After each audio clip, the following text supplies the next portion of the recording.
we have with us Jatin Saini. He is the co-founder and director of technology at AI Square Studio, where he focuses on building developer-first systems for creating and scaling AI applications.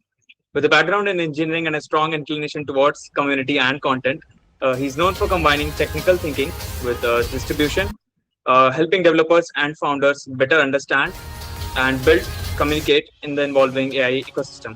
So I would give it over to you, Jatin. Thank you so much. Well, I'm usually very humble and not used to that kind of intro, but thanks for that. I'm a developer myself, guys. I've been all the things that I do. I've learned them from these hackathons myself. We've participated in quite a lot of them. I have my college mate in the call as well, who right now works with me at AI Square, and we've just been grinding hackathons since like our college days and bachelors in 2019, 2018. During those time, ML was in the rise, and you would work with these neural networks, right? And you would be talking math, you would be talking a lot of data and everything. And now you see the world changing into just going from that to just handling agents. Like right now, all you're doing is just prompting. You're all prompting and praying. We send a task into the black box, cross our fingers, hope it doesn't hallucinate. We type in, please make no mistakes, and then it sort of just has to work.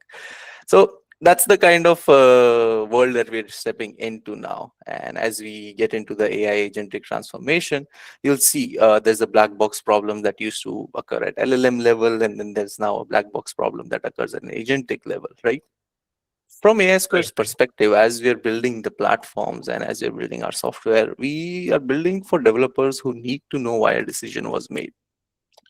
Effectively, what we feel is as AI agents become smarter and smarter, you get a lot of that bottom hierarchy already being uh,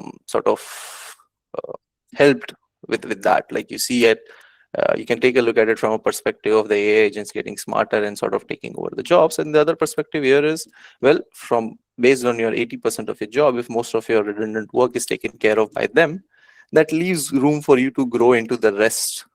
That's where basically your capabilities and sort of thinking should go. And Right. what we want to do that there as AI Square is help you understand those agents better and execute that better. In a daily developer workflow, you deal with a lot of agents, you deal with a lot of frameworks, a lot of SDKs. And at the end of the day, if you're, let's say, creating a video generation agent, an audio generation agent, you have multiple workflows, right? You have external API Right. integrations, you have internal API integrations, everything. And then you have a one single trace wherein you take a look at a full log of like 10,000 tokens and you decide, okay, well, I'm going to go and debug why my prompt did what my prompt did. And that takes you into an hour-long debugging session with all the tools, Langsmith, observability, and everything. What we want to do at AI Square is want to move from that AI vibes to actual engineering on that. What's the crucial workflow that the developer is going through when building those agents? It's basically iterating. You iterate a lot when building agents. You put in a prompt instruction, you redo it. You put in a prompt instruction, you put in a critical before it, and then you redo it. You say, okay, I have now 10 criticals in your prompt instruction, and you have to follow all of them. And that's basically an agent's duty. Similar way that you would give instructions to a sort of, let's say, a junior dev, right? And Right. what we want to do with AI Square's explainability is just ease up that workflow in a more visual manner. Like, how do you make it more easier for developers to see into that black box? We already do that to a certain extent, but we take a lot of mental cognitive load on that. We want to free up that mental cognitive load for you to work on the larger problems so that the agents can sort out the smaller ones for you. So you take a look at the larger picture, the agents already are taking a look at the smaller picture for you.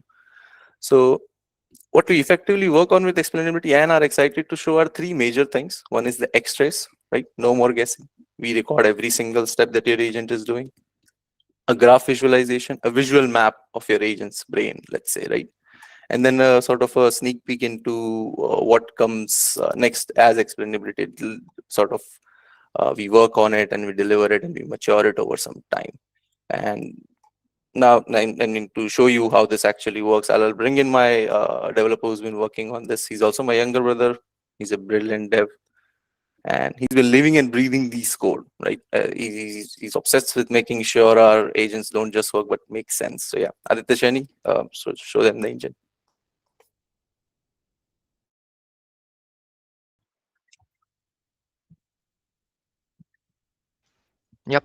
Thank you for the intro, Jatin. I'll just quickly share my screen. I hope it's visible. Yeah, please go. Yep, perfect. Yeah. So the explainability is as the name suggests.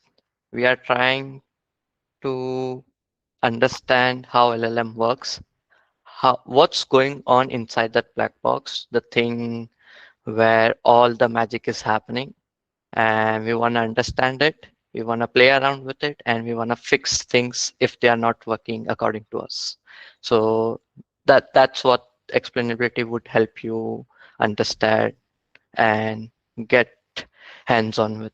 So right now, AI system works. The chatbot works with every system. You go online, every chatbot works, but Right. you sometimes gets incorrect outputs, uh, incorrect responses, and somewhat. So how would you debug it? In LLMs, you don't actually get the log to debug it and anything. That's where explainability comes into the picture and help you out.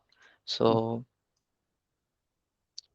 yeah, this is the black box that we were talking about. We get the input, we know the output, but what is happening, how it's happening, that that is something that we don't know.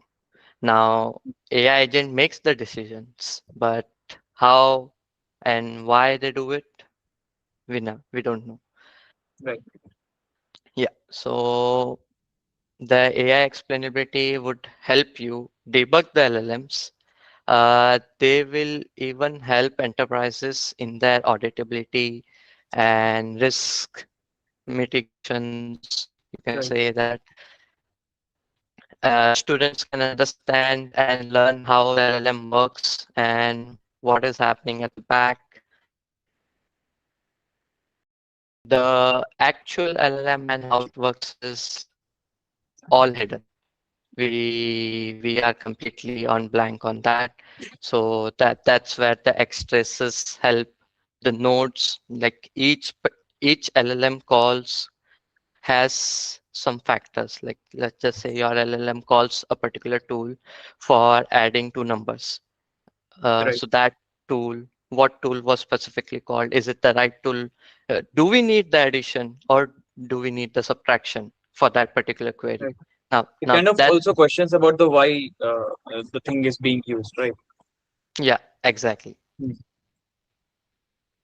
Yep. So the main, the feature set of the explainability would be obviously extresses, the RML reasoning of LLMs, why this particular decisions was made, visualizing a graph of what particular decisions were made by your LLM and whatnot. And we have a SDK with it.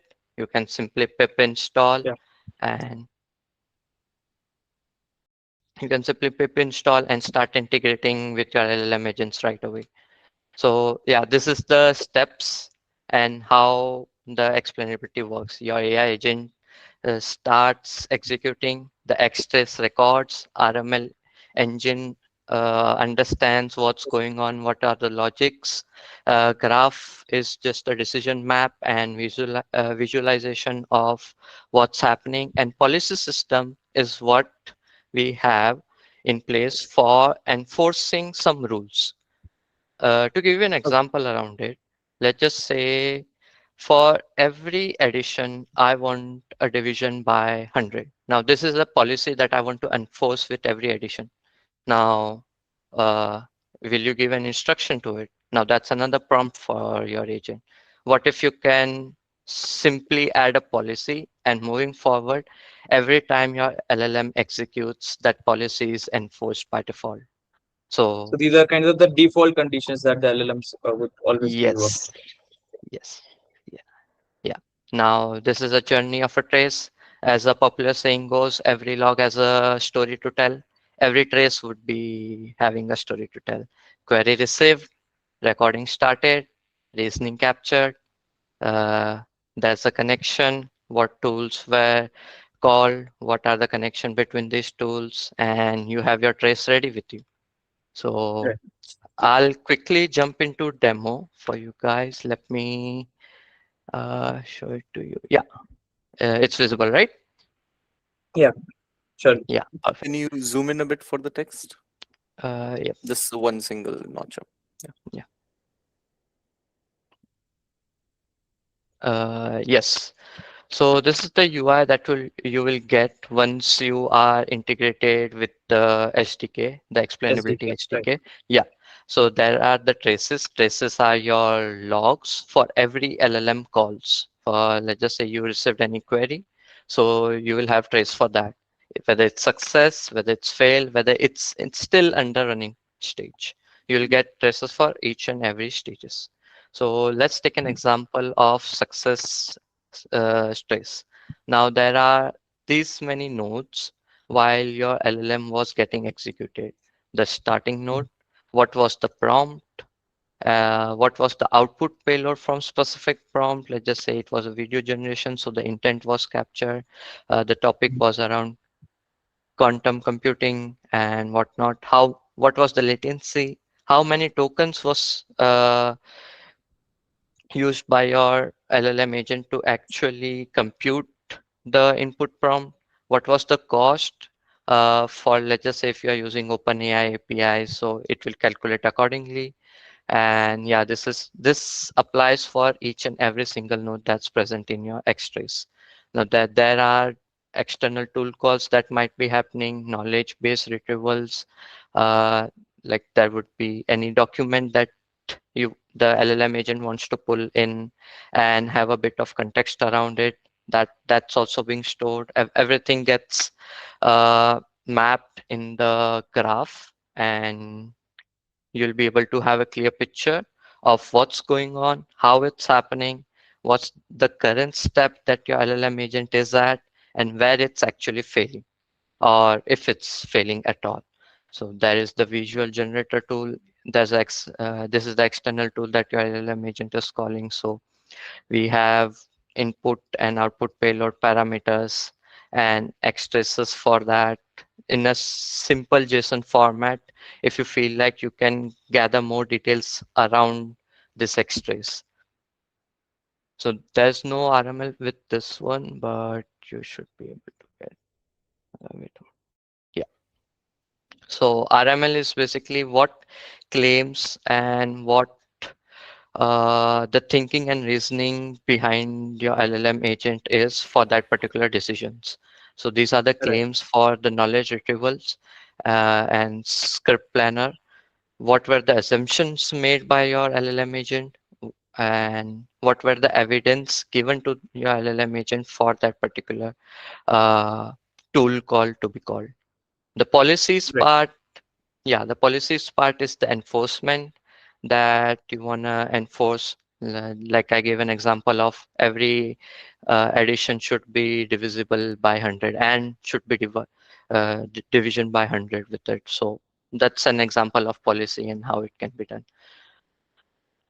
Now you can have as many extraces as possible. It's based on your LLM calls. There's a example with the error output, like your GPU was exhausted. You didn't have any more VRAM in your GPU. The cores are full. This is an example of that. And the integration part, it's pretty simple. You install the SDK, import it, and just start porting it into the explainability, and it will help you guys debug your LLM agents way faster, way better. So yep, I'll pass it to Zava for further questions, and yep.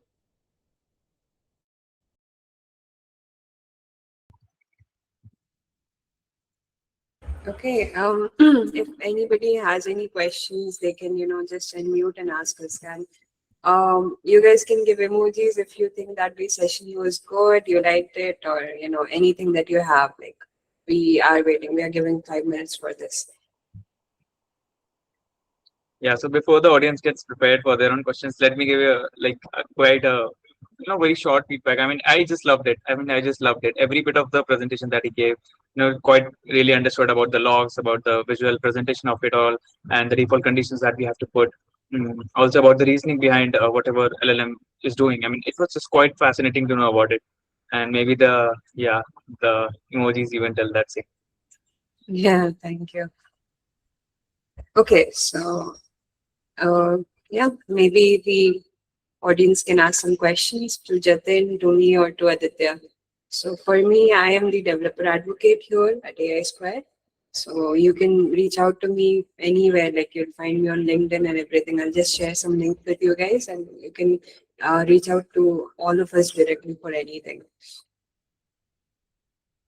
Surely, we will be forwarding the handles as well for the people to connect. Yeah. I don't think anybody has questions, is it? Is there anybody would going ahead with the People questions? want to get hands-on directly with the tool. Yeah. Just stop showing us the presentation, show us the tools, guys. I mean, the presentation was quite smooth and simple, and if I could get it, I mean, being a this starting developer, I mean, everybody in the community as well can get it. Yeah, So no, we I want to guess keep it that there was way. need to, Yeah. yeah, And just as it's a quite sneak, simple and useful. yeah, and that's the motive behind it. And just as a sneak peek, guys, for explainability, we ourselves are our own users with this, and that's basically where we want to make it as natively easy for developers to work with as possible. Daily we deal with tools like Sentry, observability, AWS CloudWatch, and you deal with so many stuff, and you have a preference towards some tools, which is of course, yes. Thanks for the question, Om Thorat. I'll take a sort of um, gander at your question. Yes, model agnostic, framework agnostic. Right now, we support Agno, agentic framework. We are soon rolling out support for the rest of them as well. It's effectively the integration pattern that we follow is basically similar to Sentry. We want to make it like a two-line thing for you guys to just integrate this and get it going with. Because effectively we ourselves work with agents and we don't have the time to set things up, which takes like half an hour and an hour to set up into our Right. ecosystem. We want it quick and dirty, like just basically get me the output that I want. And that's what we are aspiring with explainability as well. It's a mouthful of a name. So yeah, trademark pending, guys.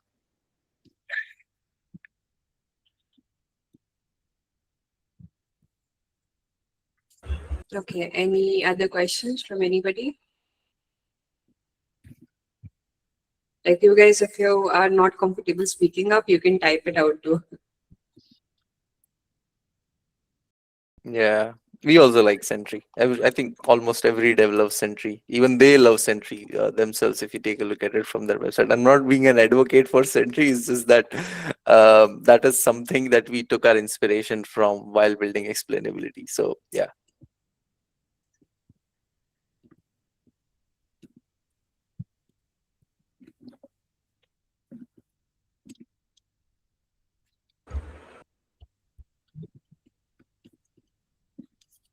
Well, sounds good, guys. I don't think it makes sense for us to be just lull in silence in the webinar. Yeah, it's fine. Thank you so much. I have the resources shared through in the chat. I'll be sharing this up in the community as well, in the groups that we have on WhatsApp, on Telegram communities, and yeah, if at all any more questions from the teams. Okay, so while people ask questions or maybe raise their hands, so we are open sourcing a few parts of our product as well. So recently we launched a tool called AutoQA, and contributions are open. You can build out, you can go in, check out our repos. I'll be sharing more. I think there's one question. I think I'll just finish up and then maybe Jatin can get back to it. And yeah, so you can also go to our website. So right now you can just go in, build a studio. So studio is basically a microsite where you can, turn whatever content you upload into different experiences. You can turn it into notes, into chatbots, into videos.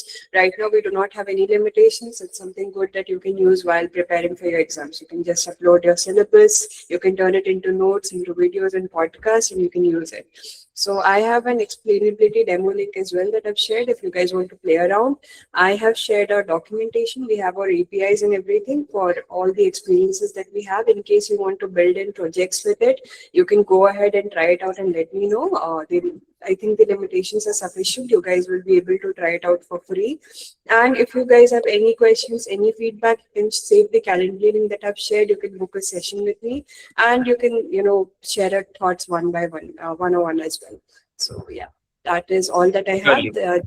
Yeah, Jatin, you can We share have your one one. question from there, Pandya. How are you implementing the reasoning layer in this? Good question. Thanks for bringing that up.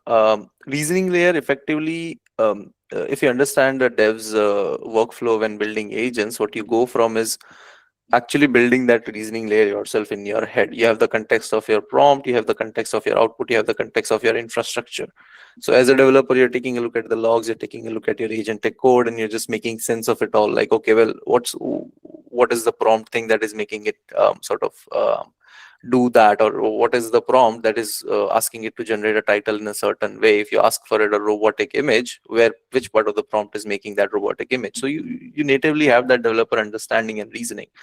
What we do at AI Square is extract a bit of that into a deterministic form, and there is a non-deterministic form. The deterministic form is what you can extract directly from the prompt itself. One pass and you get all the list of all the reasonings, right? That's the deterministic part. You don't need any LLMs for that.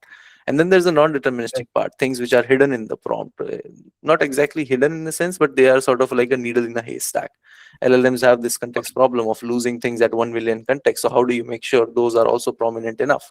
For that non-deterministic part, right now we use LLMs, but we hope to sort of have that migrated to deterministic part as soon as we have enough data. So we're generating that data as we go through and sort of have that determinism. But until then, some part of it is deterministic, some part of it is non-deterministic. Non. Yeah. How are we implementing graph visualization? At the back end, we use Neo4j, which is natively one of the best graphs we can use for Yeah. Surely. LLM model, agentic works and stuff. And we use it with a combination of two additional technologies. One is a sort of a direct RAG that we use, sort of in an agentic and modular way. And then there is another version of a direct full text query search, wherein you would want aggregative analysis on the data and those things. So that is a native part of the platform that we've built, and it captures all of that data in those three different tri-projection formats. When we are visualizing the graph, all these three come together. The Node.js gives you the relationships, or so the Neo4j gives you the relationships. The RAG and the aggregative analysis give you these holistic views. Like if you take a look at it from a top down, if you zoom the graph out, what is the kind of knowledge Right. that you might need as a developer? That is it. That is only the thing that matters here. So that is only the thing that gets shown in the graph. Your agent did this, it called a tool to ask for more data, and based on that tool and input, this was the prompt policy that triggered. Very simple. Basically directly fits into